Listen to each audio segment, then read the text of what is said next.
নমস্কার বন্ধুরা, ফুডি দেবশ্রীর নতুন একটি রেসিপিতে আপনাদের সবাইকে স্বাগত। ভেটকি মাছের নানান রেসিপি আমরা বাড়িতে বানিয়ে থাকি। আজ আমরা বানাতে চলেছি একেবারে বাঙালিয়ানায় ভরপুর স্পেশাল একটি রেসিপি, কলা পাতায় মোড়া সর্ষে লঙ্কার গন্ধে ভরপুর ভেটকি মাছের পাতুরি। সামান্য কিছু ঘরোয়া উপকরণে খুব সহজেই এই রেসিপিটি আপনারা বাড়িতে বানিয়ে নিতে পারবেন।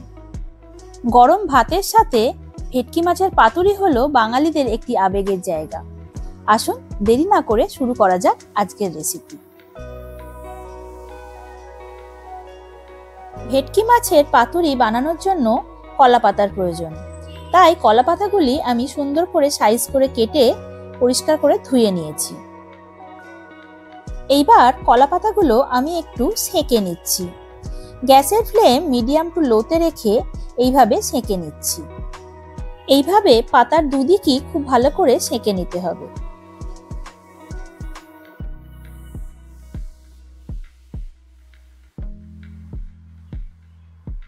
কলা পাতাগুলো সেঁকে নিলে যখন মাছগুলো কলা পাতায় দিয়ে ফোল্ড করব, তখন কলা পাতাগুলি ভেঙে যাবে না, সেই জন্যই কলা পাতাগুলো এইভাবে সেঁকে নিতে হয়।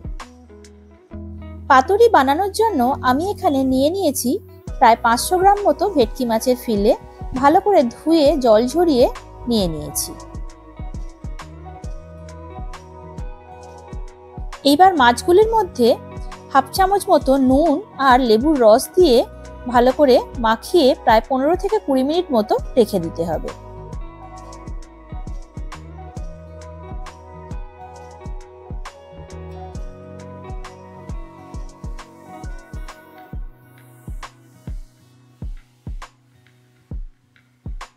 এইবার একটি মিক্সার জারের মধ্যে নিয়ে নিয়েছি প্রায় 4 চামচ মতো কালো সর্ষে।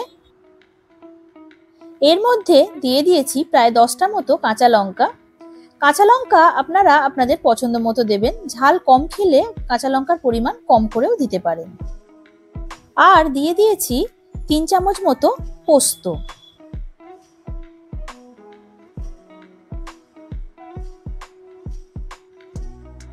এইবার এটার একটা মিহি পেস্ট বানিয়ে নিতে হবে। প্রথমে মিহি পেস্ট বানানোর জন্য আমি জল ছাড়া এটিকে একটু গুঁড়ো করে নেব।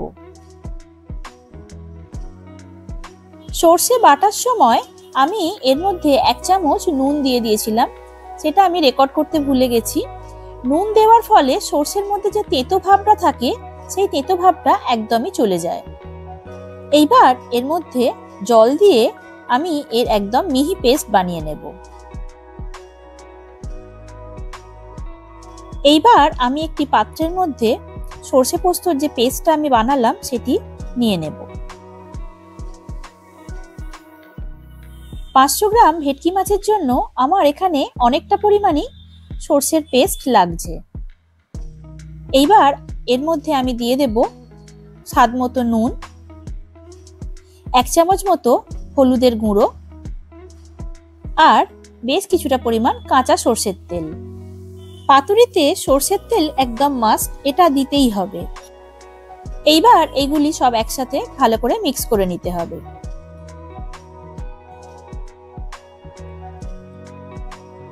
এইবার ম্যারিনেট করা সমস্ত মাছগুলো এর মধ্যে দিয়ে খুব ভালো করে মাখিয়ে নিতে হবে, যাতে মাছের মধ্যে সমস্ত মশলা খুব ভালোভাবে ঢুকে যায়।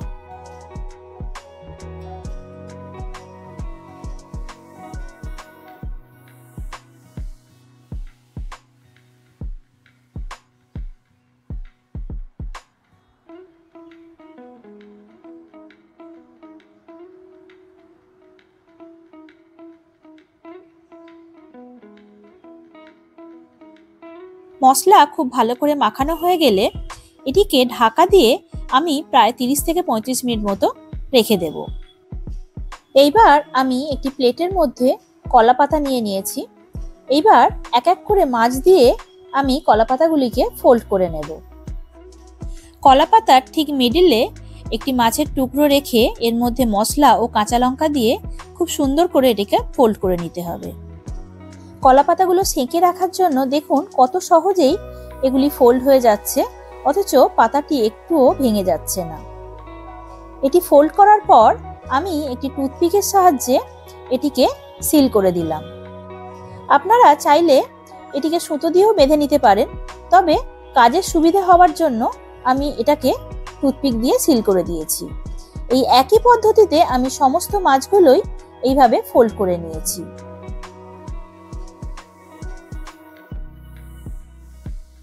ফোল্ড করার সময় যদি কলাপাতা ফেটে যায় তাহলে আবারও একটি কলাপাতা নিয়ে সেটিকে সুন্দর করে আপনারা ফোল্ড করে নিতে পারেন।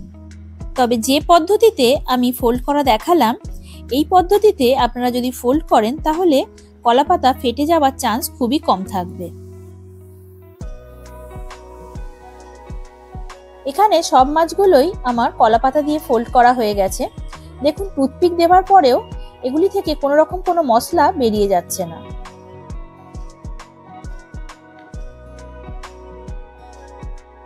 এইবার একটি প্যানের মধ্যে নিয়ে নিয়েছি সামান্য একটু সরষের তেল।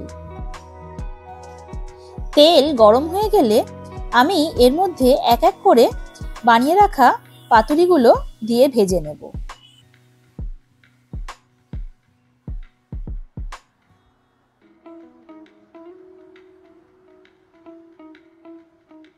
গ্যাসের ফ্লেম লোতে রেখে প্রায় 5 মিনিট মতো ঢাকা দিয়ে আমি এটা ভেজে নিয়েছি। ঢাকা খুলে মাছগুলোকে একটু উল্টে দিতে হবে অপর সাইডটা ভালো করে ভেজে নেওয়ার জন্য।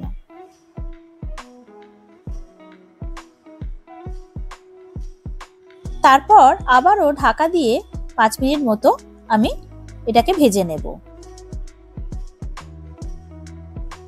পাতুরি ভাজার সময় গ্যাসের ফ্লেম একদম লোতে রেখেই ভাজতে হবে, না হলে এটি ওপর থেকে পুড়ে যাবে অথচ ভেতরে মাছ কাঁচা থেকে যাবে। এইভাবে লো ফ্লেমে উল্টে পাল্টে পাতুরিগুলিকে খুব ভালো করে ভেজে নিতে হবে।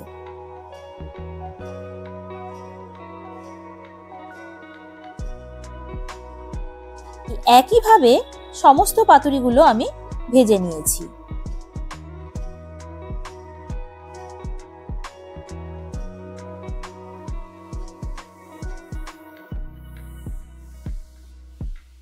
আমার সমস্ত পাতুরি ভাজা হয়ে গেছে। এইবার আমি এগুলিকে একটি প্লেটের মধ্যে তুলে সার্ভ করে নেব। দেখুন কত সুন্দরভাবে এটি ভাজা হয়েছে এবং এর থেকে এক ফোঁটাও মশলা বেরিয়ে যায়নি।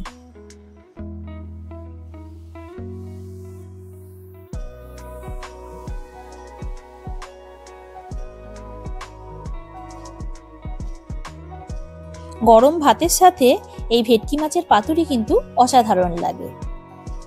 রেসিপিটি কেমন লাগলো তা কমেন্ট করে অবশ্যই আমাকে জানাবেন। ভালো লাগলে লাইক ও শেয়ার করে দেবেন। আর আমার চ্যানেলে নতুন বন্ধু হয়ে থাকলে সাবস্ক্রাইব করে পাশে থাকার অনুরোধ রইল আপনাদের কাছে। ভালো থাকবেন। দেখা হবে নতুন একটি রান্নার রেসিপি নিয়ে। ধন্যবাদ।